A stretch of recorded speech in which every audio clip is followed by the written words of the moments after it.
13, and we've chosen to do theoretical study number 5, which is the importance of the employee's psychological contract and the impact of SHRM on developing the employee's psychological contract.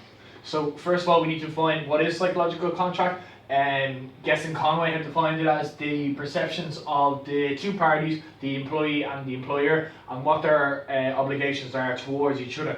These obligations are usually informal and unwritten, yet they're held quite dear to the employee, so they should be managed quite carefully by the employer.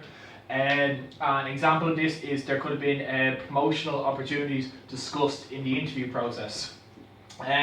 So it is essentially the expectations employees have about the role that they play within the organisation and what the employer should provide in return that can be deemed as fair. Any change in the organisation needs to be heavily considered, as it could be resisted by the employees. The psychological contract also has a big impact on organisational culture, trust, morale, commitment, loyalty, and SHRM, which Dave is going to go into more detail about. Strategic HR management can have a major beneficial impact on developing the psychological contract if the company can adapt a good motivational strategy. This involves giving employees intrinsic motivators to further result in intrinsic rewards for both employee and employer. There are 4 intrinsic motivators: knowledge, responsibility, recognition, and accomplishments. For example, if you wanted to intrinsically motivate an employee using knowledge, you can offer them new training opportunities or tuition to further their degree in education. Intrinsic motivators lead to intrinsic rewards. An example of an intrinsic reward is giving the employee an opportunity to take on a new project outside their set work duties. Employees feel more important to the business. They're given more of a stakeholder role.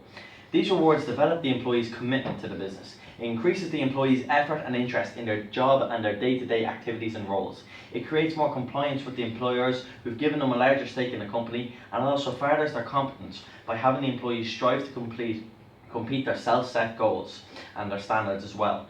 This all develops the psychological contract in a beneficial way. I'll leave you on to Philip now. So the company must choose the right person who they feel can do the job right and who can help their organisation to achieve its goals. This is done through one-on-one interviews and through group interviews, and this is part of the recruitment and selection process. The company can improve the psychological contract through HRM practices such as training and development, performance management, and being in constant communication with the employee. Employee turnover is a major factor associated with the psychological contract. This is the rate at which employees leave the company. This may be down to a poor relationship with the manager, fewer career opportunities, and simply not being challenged with their work. So the company's aim is to minimise this. Commitment is also a major factor associated with the employee psychological contract. This is an employee's desire to be part of the organisation. Employees will feel more committed to the company if they feel that they are valued by the employer. This can be down to delegation and encouraging innovation amongst the staff. The company can also enhance the level of commitment by the employees by simply communicating with the employees and ensuring them of job security. I will now pass you on to Neil. Theoretical perspectives on strategic human resource management can have a great impact on employee-employer relations and the psychological contract itself. High commitment shows that there's high levels of trust there, while high performance management shows skill enhancement and motivation. To increase employee engagement, we need to provide challenging goals. These goals must align with the company's strategic objectives.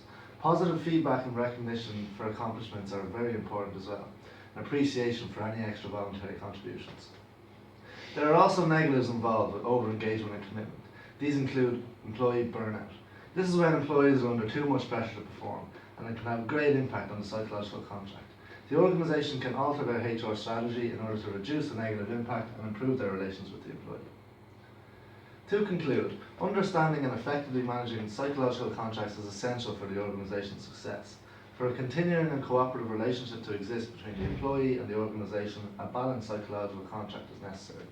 If the contract is broken, this signifies that the parties no longer share a common set of values and goals, since the psychological contract creates attitudes and emotions that form and control behaviour. Thank you for listening to our presentation.